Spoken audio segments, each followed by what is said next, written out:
Hello नमस्कार, स्वागत आहे तुमचं आपल्या यूट्यूब चॅनलमध्ये। पावसाळ्याला सुरुवात झालेली आहे आणि सगळीकडे हिरवीगार कोवळी अशी मेथीची भाजी दिसत आहे।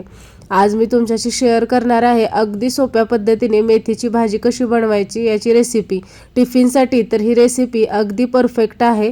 या ठिकाणी मी एक मेथीची जुडी आहे ती व्यवस्थित निवडून घेतलेली आहे। या ठिकाणी छोट्या वाटीने 1 वाटी आपण मूग डाळ घेतलेली आहे। आज आपण मूग डाळ घालून मेथीची भाजी बनवणार आहोत। मूग डाळ सुरुवातीला 2 ते 3 वेळा पाण्याने स्वच्छ धुवून घ्यायची आहे आणि त्यानंतर 15 ते 20 मिनिटांसाठी आपल्याला पाण्यामध्ये भिजवून ठेवायची आहे। मेथीची निवडलेली भाजी सुद्धा पाण्याने धुवून स्वच्छ करायची आहे आणि पाणी निथळत आपल्याला ती ठेवायची आहे। या ठिकाणी कढई गरम झालेली आहे। आता आपण फोडणी करून घेऊया। कढईमध्ये मी चमचाभर तेल घातलेलं आहे। तेल व्यवस्थित गरम झाले की त्यामध्ये आपल्याला 5 ते 6 लसणाच्या पाकळ्या आहेत त्या अशा ठेचून फोडणीमध्ये घालायच्या आहेत। त्यामुळे भाजीला खमंग चव येते। लसूण लालसर होईपर्यंत आपल्याला व्यवस्थित परतून घ्यायचं आहे।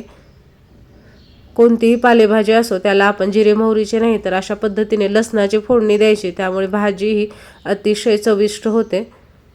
मेथीची भाजी आपल्याला सुरुवातीला 1 मिनिटभर तेलामध्ये परतून घ्यायची आहे, कारण मेथीच्या भाजीला उष्णता लागली की भाजी ही पाणी सोडते, त्याला पाणी सुटतं आणि भाजी शिजून कमी होते। या ठिकाणी आता आपल्याला सुरुवातीला भाजीमध्ये डाळ घालून घ्यायची आहे। ही डाळ मी 15 मिनिट पाण्यामध्ये भिजवली होती। डाळ घातल्यानंतर व्यवस्थित भाजी हलवून घ्यायची आहे, म्हणजे डाळ भाजी व्यवस्थित मिक्स होईल आणि आपल्या भाजीला आता पाणी सुटायला लागलेलं आहे। लगेच आपण मसाले किंवा मीठ घालण्याची घाई करायची नाही, तर सुरुवातीला भाजी अशी शिजून कमी होऊ द्यायची, म्हणजे आपला तिखटा मिठाचा अंदाज हा चुकत नाही।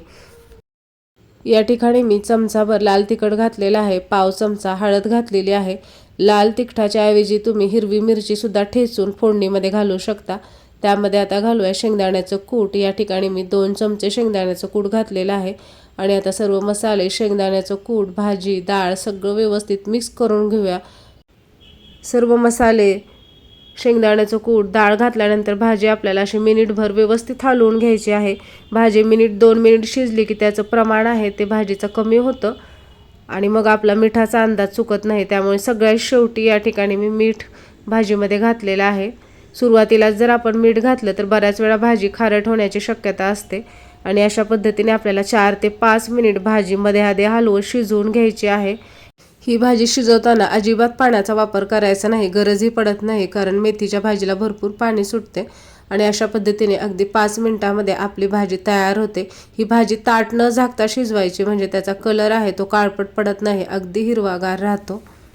तुम्हाला आजचा व्हिडिओ आवडला असेल तर लाईक करा, शेअर करा आणि चॅनलला सबस्क्राईब करा।